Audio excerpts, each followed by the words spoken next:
नमस्कार दोस्तों, एक बार फिर आपका हमारे चैनल पर स्वागत है, जहां हम आपके लिए मनोरंजक, डरावने, शिक्षात्मक और रोमांचकारी वीडियो लेकर आते हैं। आज हम आपके लिए एक डरावनी कहानी लेकर आए हैं जो रोमांच और उत्साह से भरी हुई है। तो शुरू करते हैं आज का वीडियो। बिहार के एक गांव में कुछ अजीब हो रहा था। काबरा के जंगल के आसपास लोग हर रात अपनी जान के खौफ से चुपकर सोए रहते थे। एक पुरानी कहानी थी जो काफी पुरानी थी। एक राक्षस की रूह जो कबरा के आसपास रहती थी। वो रूह एक तांत्रिक गुरु का शिष्य था, जिसे अपने गुरु को मार डालने के बाद अपने शक्तिशाली रूप में बदल दिया था। अर्जुन, एक जवान लड़का, अपनी मां के साथ ईएसएस गांव में आता है। मां का कहना था कि अपने पुरखों के घर जाने के लिए रुकना है, लेकिन रात के अंधेरे में कुछ अजीब सा महसूस होने लगता है। अर्जुन को लगता है कि कोई उसका पीछा कर रहा है। उसके दिल में एक भयंकर सवाल उठता है, क्या ये सब सच है? क्या वो क्रीचर सच में एग्जिस्ट करता है? अर्जुन अपनी मां से कुछ पुरानी बातें समझने की कोशिश करता है और पता चलता है कि उस क्रीचर को रोकने का एक ही तरीका है, एक तांत्रिक बाबा रुद्रा के पास जाकर उसकी मदद लेना। बाबा रुद्रा, जो एक पुराने आश्रम में रहता था, एक ही बात कहने में माहिर था, इस राक्षस को रोकना सिर्फ उसकी रूह को समझकर मुमकिन होगा। जब अर्जुन और बाबा रुद्रा क्रीचर का सामना करते हैं, तो वो क्रीचर अपनी भयानक ताकत से उन्हें हिला के रख देता है। उसका बदला लेना एक पुरानी ताकत थी जो कभी किसी ने देखा नहीं था। बाबा रुद्रा के मांत्रिक जादू भी उस क्रीचर को रोकने में फेल हो जाते हैं। क्रीचर के पास एक पुरानी रूह थी जो अपनी पुरानी मौत से बदला लेना चाहती थी।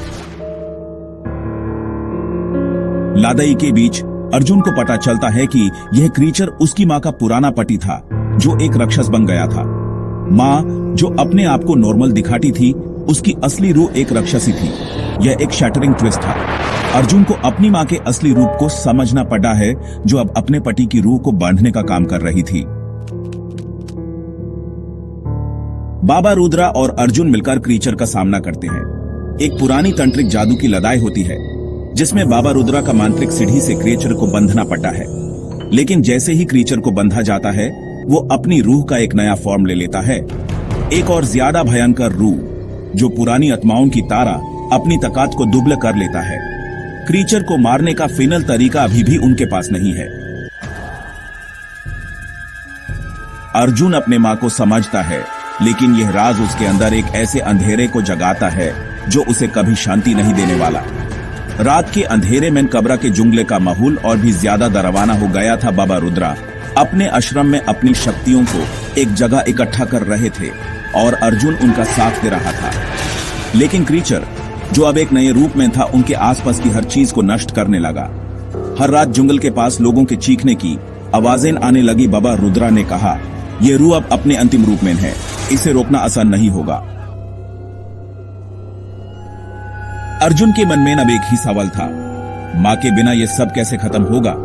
बाबा रुद्रा ने अर्जुन को एक तलिस्मान दिया, जो क्रिएचर के शक्तिशाली रूप के सामने एक सुरक्षा चक्र बनाकर काम करेगा। अर्जुन की मां, जो अपनी असली रूह को अब तक छुपा रही थी, एक पुरानी शक्ति की पूजा में व्यस्त थी। उसका असली मकसद था क्रीचर के साथ मिलकर एक नए राक्षसी युग की शुरुआत करना। अर्जुन ने उसे समझाने की कोशिश की, मां ये गलत है, ये आप ही एक इंसान है, राक्षसी नहीं। मां के चेहरे पर एक शैतानी मुस्कान थी। उसने कहा, मैं सिर्फ एक मध्यम हूं बेटा, जो रूह कभी मर नहीं सकती, वो मुझसे गुजरकर अपने अंतिम रूप तक पहुंचेगी। यहां अर्जुन को पता चला कि क्रीचर सिर्फ एक शक्ति का एक रूप था, जो उसकी मां के अंदर से जन्मा था। उस क्रीचर को खत्म करने का एक ही तरीका था, अर्जुन को अपनी मां की राक्षसी रूह को पूरी तरह से मिटाना होगा। जब अर्जुन और बाबा रुद्रा क्रीचर के सामने खड़े हुए, तो जंगल का माहौल एक भयानक बैटलफील्ड बन गया। क्रीचर अब अपने अंतिम रूप में था, दो शक्तिशाली सिंह जैसे सिंह और जले हुए शरीर के साथ एक रूप जो आंखों से आग उगल रहा था। उसकी आवाज से धरती कांप रही थी।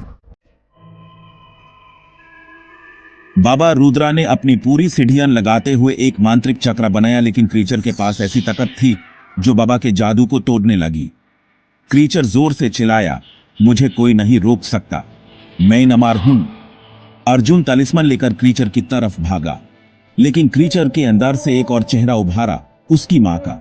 माँ की आवाज आई, बेटा अगर तुम मुझे मारोगे तो मैं तुम्हें कभी माफ नहीं करूंगी। अर्जुन के लिए यह एक मनोबल तोड़ देने वाला मोमेंट था। लेकिन बाबा रुद्रा ने कहा, यह सब एक माया है अर्जुन, अगर तू अब पीछे हटा तो ये क्रीचर हमेशा के लिए अमर हो जाएगा। अर्जुन ने अपने अंदर की ताकत को जगाया। उसने अपनी मां की शैतानी रूप और क्रीचर को अलग करने के लिए तलिस्मन का इस्तेमाल किया। तलिस्मन के रोशनी में मां की असली रूप और क्रीचर का रूप अलग हो गया। मां ने एक अंतिम बार अर्जुन की तरफ देखा और कहा, बेटा यह शक्ति मुझे कंट्रोल कर रही थी, अब मुझे आजाद कर दो। अर्जुन की आंखों में आंसू थे, लेकिन उसने तालिस्मन से एक अंतिम अघोर मंत्र बोला, जिसमें क्रीचर और उसकी मां दोनों की रूह को समाप्ति की तरफ ले जाया गया। क्रीचर एक भयानक चीख के साथ हवा में गायब हो गया। मां की रूह एक क्षण चेहरा लेकर उसके सामने से अंतर्ध्यान हो गई। सब कुछ खत्म हो चुका था, लेकिन अर्जुन के दिल में एक अजीब खामोशी थी। जंगल अब एक शांत जगह लग रही थी, लेकिन उसका मन अब भी उस रात की यादों से भरा था। बाबा रुद्रा ने कहा, बेटा तूने सिर्फ एक राक्षस को नहीं, अपने अंदर के डर को भी हरा दिया है। जब अर्जुन वापस अपने पुरखों के घर गया तो उसे एक पुरानी किताब मिली।